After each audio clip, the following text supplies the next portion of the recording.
Certain studios, of course, have specific identity. MGM is traditionally associated with musicals. Universal, of course, was the horror studio. Warner Brothers' identity was absolutely tied to big city dramas. They were tied to the images of the gangster and James Cagney and Edward G. Robinson. But they were also the studio that produced the very first sound horror film, the very first color horror films with Mystery of the Wax Museum and Dr. X. They would be a little embarrassed sometimes later on by, say, pictures like Return of Dr. X with Humphrey Bogart playing a vampire, because he made so much fun of the movie, and it just was not really in their wheelhouse. And then they produced the first mega hit 3D horror film, of course, House of Wax, and started an enormous cycle in the 1950s with them. It made a ton of money, and of course started the radiation giant insect cycle that a lot of people associate with 1950s science fiction movies, especially the black and whites and things like Deadly Menace and Tarantula and The Spider and movies like that. What happened though with Warner's during this incredible success, they also looked to independent producers who would come in with distribution deals for films, or else Warner's would match their funding. One of those producers was Jack Dietz, who had been a partner of Sam Katzman back in the Monogram Pictures days and co-produced all of Katzman's Bowery Boy pictures and the films with Bela Lugosi like The Corpse Vanishes and The Invisible Ghost. And they did a film with him called The Beast from 20,000 Fathoms with the special effects by Ray Harryhausen, and it was an enormous success again. And that then kind of set up a business plan that Warner Brothers said, look, we can distribute these movies and we do not have to completely commit from a banking standpoint on our side. So they would look to independent producers, and they started actually distributing movies from Japan, like Gigantus the Fire Monster, which was actually the sequel to Godzilla, and The Black Scorpion, which was another movie from Jack Dietz. Edward Ludwig was born in Russia, raised in the United States and Canada, and he broke into movies. He was a very striking looking guy, and he broke into movies as an actor. Very early on at Universal, he actually directed a horror movie called The Man Who Reclaimed His Head, starring Claude Rains. That was Edward Ludwig's other horror film credit before The Black Scorpion. What he did in the meantime was he established himself as a very good shooter, and he was a very good location man. He liked going on locations and distant locations to make his movies. He ended up at Republic. He had a major hit because he directed the John Wayne film The Fighting Seabees, and so he was considered a very solid, reliable director. But he did not go back into horror or science fiction or anything even close to it until he did The Black Scorpion. The writing credits for The Black Scorpion are quite interesting because David Duncan is credited, and of course he co-wrote the screenplay to The Time Machine, and also had his tenure at Universal with The Thing That Wouldn't Die. Now also the other credit on the film, which is a little unusual, is Robert Blees. Now, Robert Blees had just written Magnificent Obsession, so that was very kind of, oh my gosh, how do you go from Douglas Sirk melodrama and this gigantic hit to the movie about the giant radioactive scorpions crawling out of the volcano in Mexico and attacking guys on telephone lines and eating people out of train cars?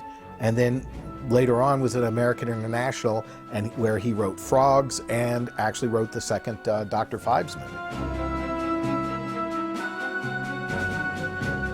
Black Scorpion, in a lot of ways, created one of the templates for a lot of these movies to follow, in that The primary character is a scientist, in this case a geologist, played by Richard Denning, who goes to Mexico and he is investigating disturbances. And of course there's volcanic activity. They have no idea that these giant insects are crawling out of the volcanoes and causing all this destruction. But up until this point, like with them, even a movie like House of Wax, even if we look at, say, Day the Earth Stood Still, the focus usually was on someone from the military or someone who was an authority figure, or who's a cop, or someone who's investigating a homicide. So the idea of a scientist coming in and he is the one who's kind of initiating the action, that was still a little bit of a new take.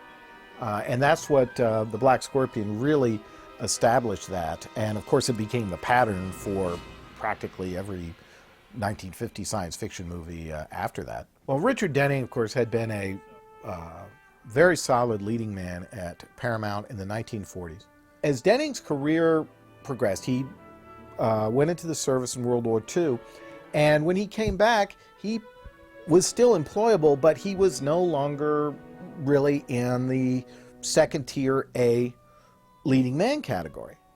So he made himself available to low-budget producers. Suddenly he started racking up credits for Sam Katzman with pictures like Creature with the Atom Brain, and of course at Universal with Creature from the Black Lagoon, and he of course worked for Roger Corman with Day the World Ended. And in the middle of his science fiction career, he ended up with a very major role in a hugely successful movie with Cary Grant, An Affair to Remember. And then right after that, he was back to fighting zombies for Sam Katzman. See another movie through my binoculars. I don't know about that, but I found something a lot more interesting. Hey, it's Dale Evans, and I thought she was stuffed. Mara Corday was a contract actress at Universal. She's probably best known now as the lead in Tarantula. Like a lot of the Universal starlets, they would put them into westerns with people like Roy Calhoun, and in her case, Lex Barker. And when she left Universal, she had established herself as being very good, and she could ride, she could shoot, she had done all those westerns, but she'd also established herself in science fiction movies. And so she would be perfect in The Black Scorpion, where it is this forceful ranch owner, and she's not some shrinking flower who's going to let the hero run off and fight the monster. She's going to be right there alongside with him. The thing with Black Scorpion, again, is this wasn't a backlot movie, which really made it different from other, if you will, second-tier horror and science fiction movies at this time. They didn't spend a lot of money on these pictures. They didn't want to go around the corner. So The Black Scorpion, though, was actually made in Mexico.